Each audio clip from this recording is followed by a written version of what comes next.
അത് ഞാൻ പറഞ്ഞു, ഇന്നലെ ബാങ്കിങ് സ്ഥാപനങ്ങളുമായിട്ട് ബന്ധപ്പെട്ടതായിരിക്കുന്ന ചർച്ച ഇന്നലെ വളരെ സീരിയസ് ആയി നടന്നു. അതിൽ ഒന്ന് രണ്ട് പ്രോസസ്സ് എടുക്കേണ്ടതുണ്ട്. ഒന്ന്, KSDMA, Kerala state disaster management authority, ഏതൊക്കെ വില്ലേജുകൾ, പഞ്ചായത്തുകൾ ഈ ഫ്ലഡ് എഫക്റ്റഡ് ആയി എന്ന് ആദ്യം പ്രഖ്യാപിക്കണം. ആ പ്രഖ്യാപിക്കാനുള്ള നടപടികൾ വിത്തിൻ ഡേയ്സ് ഉണ്ടാകും. ഞങ്ങൾ അതിൻ്റെ നിർദ്ദേശം കൊടുത്തിട്ടുണ്ട്. വിത്തിൻ ഡേയ്സ് അതിൻ്റെ പ്രഖ്യാപനം ഉണ്ടാവും.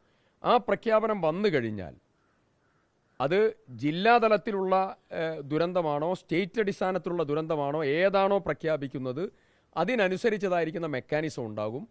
RBIയോടും അതുപോലെ നമ്മുടെ ബാങ്കിങ് കൺസോർഷ്യത്തോടും അതിൻ്റെ നടപടികൾ ആരംഭിക്കുന്നതിന് വേണ്ടിയുള്ള നിർദ്ദേശം നൽകി കഴിഞ്ഞു. ആദ്യത്തെ സ്റ്റെപ്പ് ഇതാണ് വേണ്ടത്. ഇത് നൽകി കഴിഞ്ഞാൽ പിന്നെ ലോണിൻ്റെ റീസ്ട്രക്ചറിങ്, രണ്ട് പിന്നെ ലോൺ മൊറട്ടോറിയം പ്രഖ്യാപിക്കേണ്ട സാഹചര്യമുണ്ടെങ്കിൽ അത്തരം സാഹചര്യങ്ങൾ, ഇവർക്ക് തിരിച്ചടവിന് പ്രത്യേക കാലാവധി കൊടുക്കേണ്ടതുണ്ടെങ്കിൽ അത്, പുനർനടീലുമായി ബന്ധപ്പെട്ടുകൊണ്ട് നിലവിൽ കേരളത്തിലെ UDF സർക്കാർ 25 വിളകളുടെ നഷ്ടത്തിൽ 25% വർധനവ് ഏർപ്പെടുത്തി.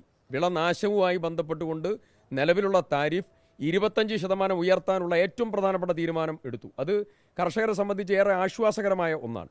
അതിൻ്റെ കൂടെ ഇവരെടുക്കുന്നതായിരിക്കുന്ന ലോണിൽ 9% ഇൻട്രസ്റ്റ് വരെ സർക്കാർ ഏറ്റെടുക്കുന്നതായിരിക്കുന്ന ഉജ്ജീവനി സ്കീം ഉൾപ്പെടെ അതിൻ്റെ ഭാഗമായി കടന്നു വരികയാണ്. അപ്പോൾ ഏറ്റവും ആശ്വാസകരമായിട്ടുള്ള സ്കീമിലേക്ക് പോകും. ഓക്കെ,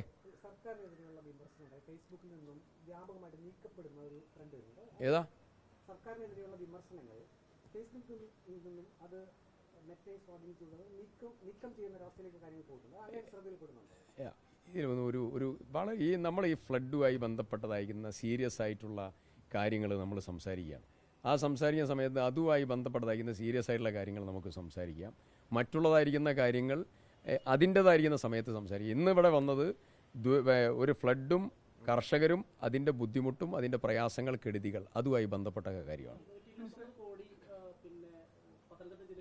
അല്ലല്ല, കേരളത്തിൻ്റെ ഇൻ ടോട്ടൽ 129 കോടി രൂപയുടെ നഷ്ടം ഉണ്ടായിട്ടുണ്ട്. 129 കോടിയുടെ ഇൻ ടോട്ടൽ.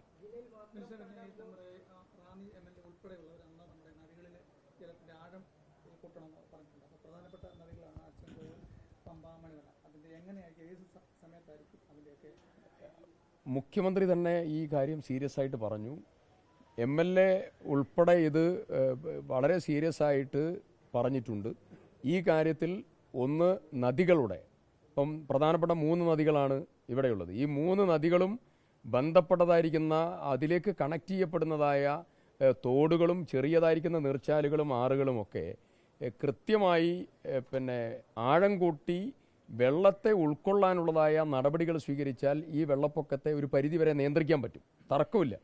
അപ്പം നേരത്തെ നമുക്ക് ഫ്ലഡ് പ്ലെയിൻസ് ഉണ്ടായിരുന്നു.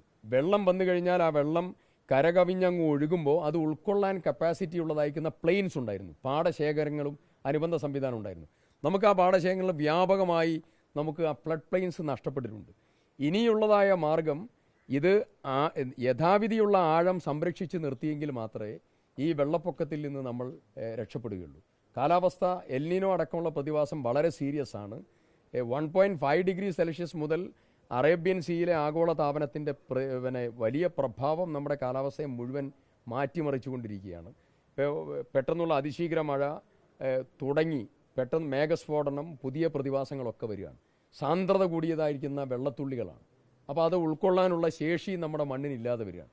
അപ്പോൾ ഈ പ്രശ്നത്തെ കൈകാര്യം ചെയ്യാനുള്ളതായ മെക്കാനിസം മുഴുവൻ സർക്കാർ ആലോചിക്കുകയാണ്. മുഴുവൻ സർക്കാർ.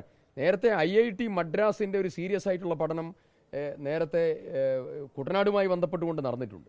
ആ പഠന റിപ്പോർട്ട് വീണ്ടും എടുത്ത് പരിശോധിച്ച് എന്തൊക്കെയാണ് റെക്കമെൻഡേഷൻസ്, അത് നടപടികളിലേക്ക് സർക്കാർ കടക്കും. പുതിയതായ പഠനം വേണോ എന്നുള്ളതും സർക്കാർ ആലോചിക്കും. ഇത്തരം കാര്യങ്ങളൊക്കെ ആലോചിക്കും. ഓക്കെ,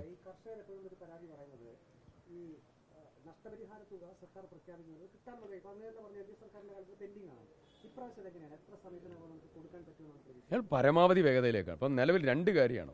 ഒന്ന്, ഈ വർഷത്തെ കാലവർഷത്തെ തുടർന്നുണ്ടായിട്ടുള്ള നഷ്ടം പരിഹാരം കാണുന്നതിന് വേണ്ടിയുള്ള നടപടി, അത് പെട്ടെന്ന് ആരംഭിക്കും. 2, പെൻഡിങ് ഉള്ളതായ 90 കോടിയോളം വരുന്ന രൂപ ഘട്ടം ഘട്ടമായി കൊടുക്കാനുള്ള നടപടി. ഇത് രണ്ടിൻ്റെയും ചർച്ച സീരിയസ് ആയിട്ട് നടന്നുകൊണ്ടിരിക്കുക.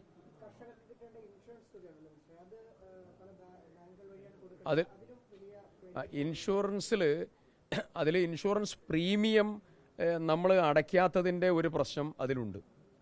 ആ പ്രീമിയം അടയ്ക്കാൻ വൈകിയതിൻ്റെ ഒരു പ്രശ്നമുണ്ട്. രണ്ട്, പിന്നെ ഇൻഷുറൻസ് അടയ്ക്കാൻ കഴിയാതിരുന്ന കർഷകരുടെ വിളകൾ നഷ്ടപ്പെട്ടതുണ്ട്. രണ്ട്, രാവും പകലുമായി അത്യധ്വാനം ചെയ്ത് ബണ്ട് സംരക്ഷിച്ച ആളുകളുടെ അധ്വാനത്തിൻ്റെ ഒരു ഇൻസെൻറ്റീവ് കൊടുക്കേണ്ട കാര്യമുണ്ട്. ഇതെല്ലാം ഉണ്ട്. അതിലെല്ലാം സർക്കാർ സീരിയസ് ആയിട്ട് അതെല്ലാം ഞങ്ങൾ പരിശോധിച്ചുകൊണ്ടിരിക്കുകയാണ്.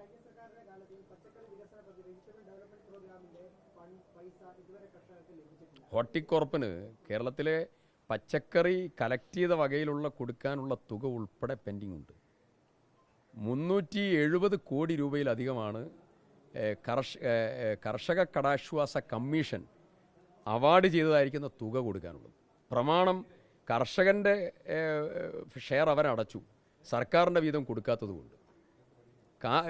മറ്റൊന്ന്, കർഷക ക്ഷേമനിധി ബോർഡ് ഒരു നയാ പൈസ സർക്കാരിൻ്റെ അംശാദായ അടച്ചിട്ടില്ല. ഒരു നയാ പൈസ സർക്കാരിൻ്റെ അംശാദായ അടച്ചിട്ടില്ല. ഗവൺമെൻറ് കൊണ്ടുവന്നതായിരിക്കുന്നൊരു പദ്ധതിയാണ്. അങ്ങനെ തുടങ്ങി ഒത്തിരി പ്രശ്നങ്ങൾ സീരിയസ് ആയിട്ടുണ്ട്. അതൊക്കെ ഞങ്ങൾ അഡ്രസ്സ് ചെയ്യുകയാണ്. അത് വലിയ ബാധ്യതയാണ്, തീർത്താൽ തീരാത്ത വലിയ ബാധ്യതയാണ്. ആ ബാധ്യതകളുടെ നടുവിലൂടെ ഞങ്ങളതൊക്കെ കൈകാര്യം ചെയ്യും, തർക്കം വേണ്ട. ആത്മവിശ്വാസമുണ്ട്. ഞങ്ങൾ അതിനു വേണ്ടിയിട്ടുള്ള സ്കീമൊക്കെ തയ്യാറാക്കിക്കൊണ്ടിരിക്കുക.